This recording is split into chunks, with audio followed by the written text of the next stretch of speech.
I'm going to be starting a new project, which is going to be a little fabric booklet for teapots. And I will be putting several different teapots into this book. But what I wanted to show you was one of these pieces that I made with the shears that I stitched on. That's going to be the front cover of my book. And then I'm going to be using this vintage brown for it, and I will be incorporating this little pretty thing in here somewhere or another.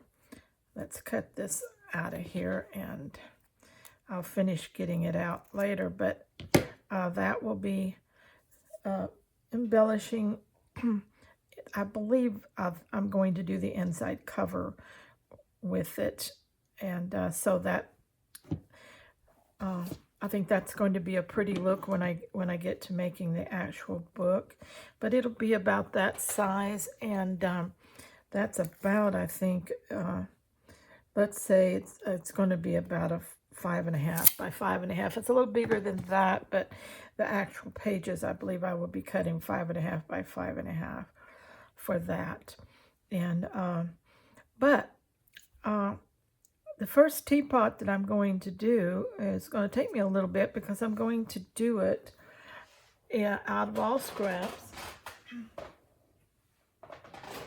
And I'm going to start with this right here. The blacks and the yellows. And as you can see, I've gotten all these little strippy things down.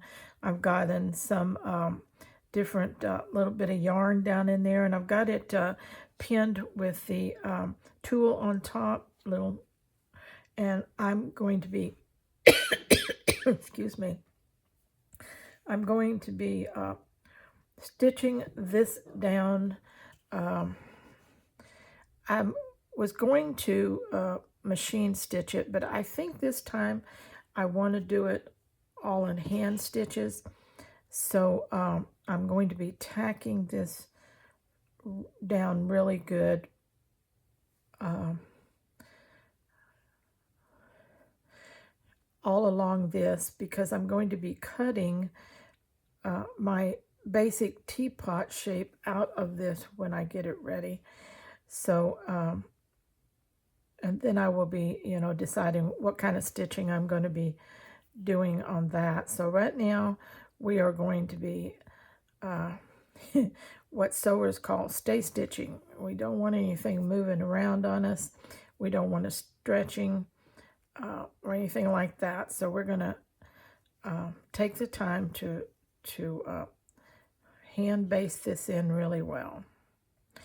And when I cut the shapes out, then of course I will be sewing, appliquing them. And so they, everything will get sewed again. So this is not the whole basis, but just getting everything stitched in. Okay, I can take out a few pins as I go.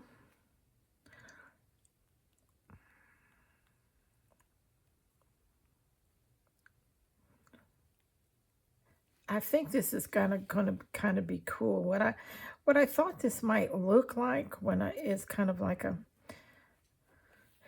China pattern, how that looks. Some of these teapots are really ornate, and so I thought, well, I wonder how this would look for the bases of the teapot. Then I can always use blacks and golds to embellish that teapot. Let's turn this one over and spread it out just a little. There we go. You can manipulate things on the outside edge as you go. Okay, I'm just using a plain sewing thread here to do this with. Just using a running stitch, easy done. And I have put this on batting. Okay. a wonderful way to use scraps and incorporate them into something that you want to do. And it's not that I want the teapot to look scrappy, but I'm thinking that I can work with this pattern to make that teapot look good in the end. We'll just see if I can do it or not. I may be outthinking myself here, but we'll have to get to the end. Remember, you don't judge any art until it's finished. You don't judge any sewing project, any creative endeavor or craft at all until it's finished. And because you can't know what that artisan has in mind or where they're going with that. So we'll wait till I get through to see if I succeeded or just created a blooper. Yeah, created any bloopers in your life? Boy, have I got a encyclopedia of bloopers. But thankfully, I'm really good at adapting and tweaking and making things into something else what they didn't intend to be. And so most of my stuff gets used. And if I don't tell you, you won't never know that it's a blooper. So I got to learn to keep my mouth shut. No, no. I want you to benefit from anything you can here. And my mistakes are chances to learn just as well as anything that I do right that you might learn from. And if you're not learning, but you're just enjoying or looking for a little inspiration, and you see someone else that makes the same mistakes you do, it just makes you feel better. You know. Okay, this is going to be a tedious little project here for a while, so I will be sewing the rest of this off camera, and then I'll come back and we'll progress further on this teapot book. Okay. Well, we have got to the next part here. As you can see, I've got my inner pages cut. I have put, this one will be 4 pages in my little book, about this size. And I am loving my teapot that we created from this piece of scrap cloth that I created. And then I cut the teapot out of it. And I just love it. Isn't it a gorgeous pattern? And it's so pretty. And I put a little flower motif on here. I added some extra gold in places for some like gold trim around the teapot. And what I'm doing right now is doing an outline in a very dark gray to delineate this teapot from this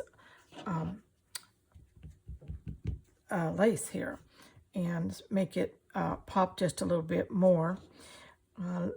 Let's see, I will show you, I will be putting a small bottom to the pot and also a cup handle that I've got ready to go. So, not a cut handle, but a pot handle. So I've got those 2 elements ready to sew on next. I don't have my lid yet, but we'll be doing that soon. And then I'll be deciding on whatever else I'm going to do to this page. I don't know what I want to do there yet either. So we might have to wait till I get a few more pots made and to determine how I want to embellish the rest of the page. But I don't know. You know how that goes. We'll see one step at a time how that works. Okay, I'm loving it. I hope you're loving it. And didn't that scrappy fabric piece make a wonderful teapot? And we've got some glitz going on here, a little flower and sequin, some little embroidery Don't know what we're going to do with the lid yet, but it is coming along. It's going to be scrappy and glorious for sure. Okay, let's keep going.